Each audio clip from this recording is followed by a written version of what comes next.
हीरे बेचने वाला एक शख्स देश के सबसे बड़े बैंकों में से एक को 11,000 करोड़ से भी ज्यादा का चूना लगाता है और फिर फरार हो जाता है।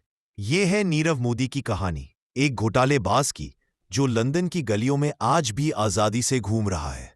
नीरव मोदी का जन्म 1971 में एक गुजराती जैन परिवार में हुआ था। उनका परिवार हीरे के व्यापार से जुड़ा हुआ था। नीरव ने अमेरिका की वार्टन स्कूल से पढ़ाई की, लेकिन डिग्री पूरी किए बिना ही भारत लौट आए। यहां उन्होंने अपने मामा मेहुल चौकसी की कंपनी गीतांजलि जेम्स में काम करना शुरू किया और हीरो के कारोबार में महारत हासिल की। साल 1999 में नीरव ने अपनी खुद की कंपनी बनाई, फायर स्टार डायमंड। धीरे धीरे नीरव मोदी का नाम दुनिया भर के हाई प्रोफाइल लोगों में गूंजने लगा। उन्होंने न्यूयॉर्क, हांगकांग और लंदन जैसे शहरों में अपने स्टोर खोले और हीरे का किंग बन गए।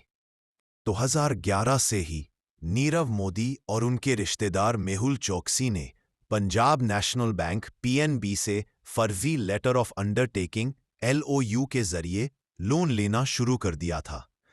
एलओयू एक तरह की बैंक गारंटी होती है जो इंटरनेशनल बैंकों को दी जाती है, जिससे ग्राहक विदेशों से माल खरीद सकें। नीरव मोदी ने बैंक के कुछ भ्रष्ट कर्मचारियों की मदद से बिना कोई सिक्योरिटी जमा किए हजारों करोड़ के एलओयू हासिल किए।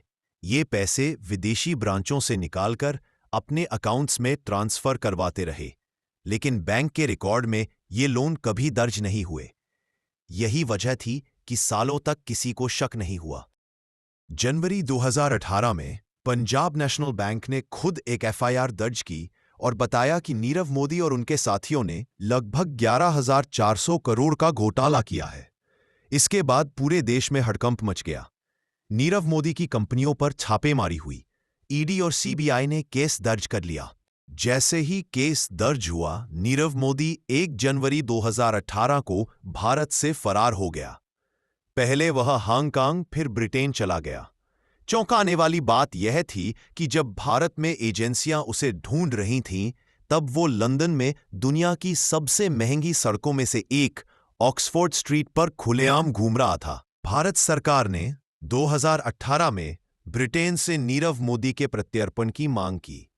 लंदन पुलिस ने उसे मार्च 2019 में गिरफ्तार कर लिया, लेकिन अभी तक वह ब्रिटिश जेल में बंद है और भारत लाने की प्रक्रिया जारी है।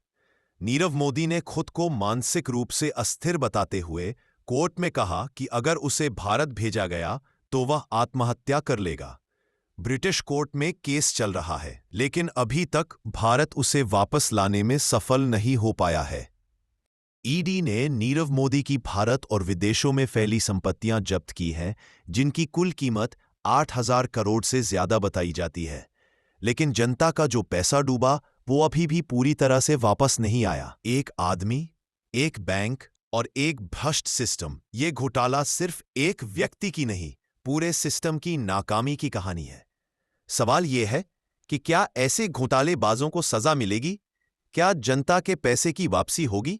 और सबसे अहम, अगला नीरव मोदी कौन होगा? अगर आपको ये वीडियो जानकारीपूर्ण लगा हो तो कृपया लाइक करें, कमेंट करके अपनी राय दें और ऐसे ही और वीडियो के लिए चैनल को सब्सक्राइब करना न भूलें। आपका समर्थन ही हमारी सबसे बड़ी ताकत है। अगर आप चाहते हैं कि अगला वीडियो किसी और घोटाले या कहानी पर हो तो नीचे कमेंट करें, हम आपकी आवाज जरूर सुनेंगे। मिलते हैं अगले वीडियो में। जय हिंद।